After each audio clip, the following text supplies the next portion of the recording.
In this video, I'm gonna go over like what I use to make music. I think it's been a long overdue video, and yeah, I just want to go through like some of the things that I'm using. As you can hear, there's some chickens around here, so it's kind of funny, doing stuff outside. But yeah, it's keeps the vibes going for sure. I want to do a shameful plug about my next release. It's a remix for Loic Rocha. I hope I did not butcher his name. Sorry, Loic. But yeah, it's coming out in a legendary Moody Recordings, and it's gonna be a good release. So yeah, hey guys, let's get to it.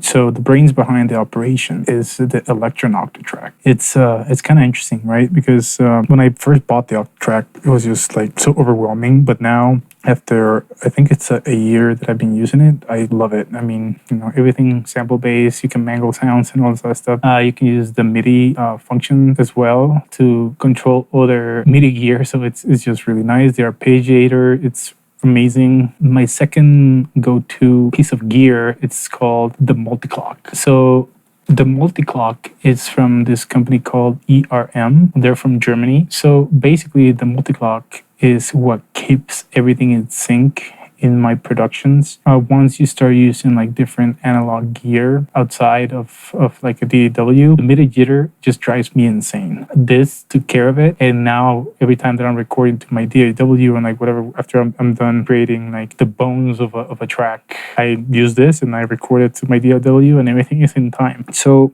my other baby, right, is my Sub 37 by Moog. I started with the Minitar, diving into like the Moog like sound, and then I got this Slim Fatty, and then I was like, oh man, I'm ready to graduate to something awesome like the Sub 37.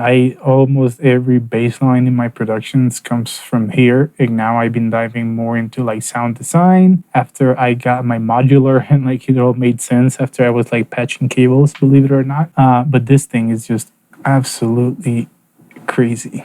Like you can add pedals and then more effects and all this other stuff to this synthesizer, and I don't know, it's one of my favorites for sure. I think this changed the game regarding like my bass lines and like synth sounds soon after I got it. Now we're gonna go into how I actually record things a little bit. The first one is the Apollo Twin. This is the Apollo Twin Duo. This one basically just sits in my studio and I record everything to this Apollo. I have this preamp by Behringer, and it's an 8 input preamp that I route through ADAT, so I have more channels to record in. So I didn't have to spend like $2,000 in an Apollo like 16 or 8. And the preamps on the Behringer 88 2000, I think it is, they're really nice. They're Midas, so it's really nice. And then I have the one that I use when I travel, is the Aero by UAD.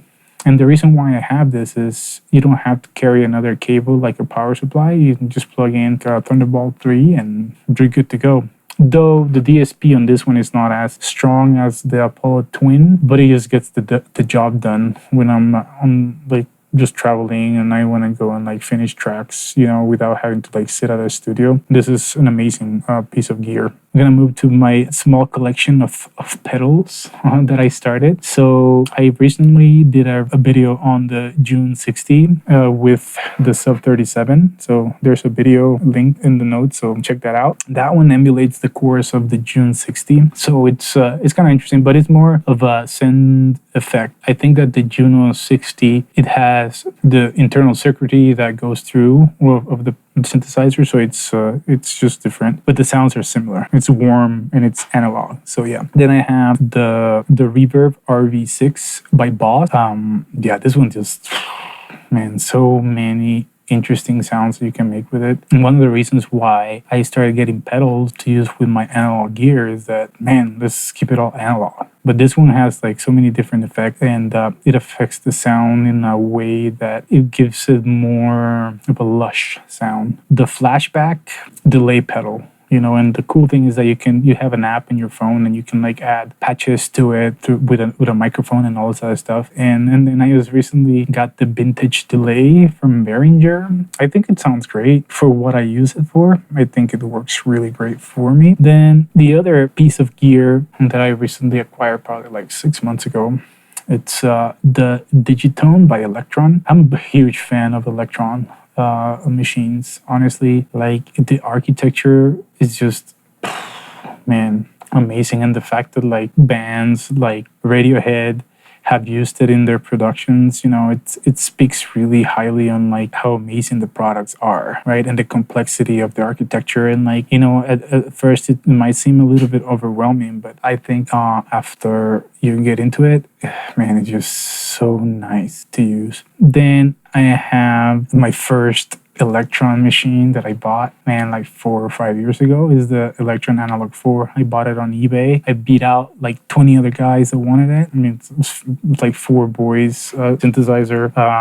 And you can do some really, really crazy things, crazy sounds with it. You can randomize sounds. I also have another video where you can check out how you can do that. A lot of the synth sounds that happen in my productions come through here, especially like pads and lead sounds. I mean, between, the Digitone and the Analog 4, I mean, you don't really need much more. Then my drum machine, I still have my machine around somewhere, but I got the analog written, and just like once you start producing outside the box, outside your computer, everything just seemed to flow better.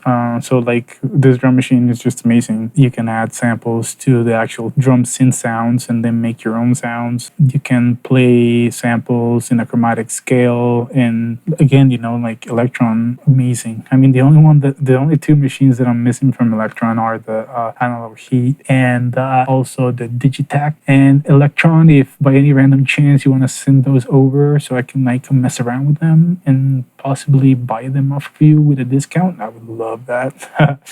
Anyways, let's move on to my MIDI keyboard. I own the Rolly block. It's based on the Seaboard, which is amazing. Like the amount of expression that you can actually get with this is just truly incredible. And then the Arturia Keystep Pro. I mean, once you start getting into modular gear, you need something like this to, I don't know, it's just so easy to use, like you can use it as a standalone to like guide your entire setup and everything. But yeah, this is pretty much what I have and what I use to make music. Do I use it all at the same time? I would say no. And the reason for that is I think that once you're able to like keep things simple, you make better music. Once you start like incorporating a lot of different things, like I feel like your mind gets overwhelmed. All right, guys, let me know what gear do you use. All right, guys, thank you. Bye.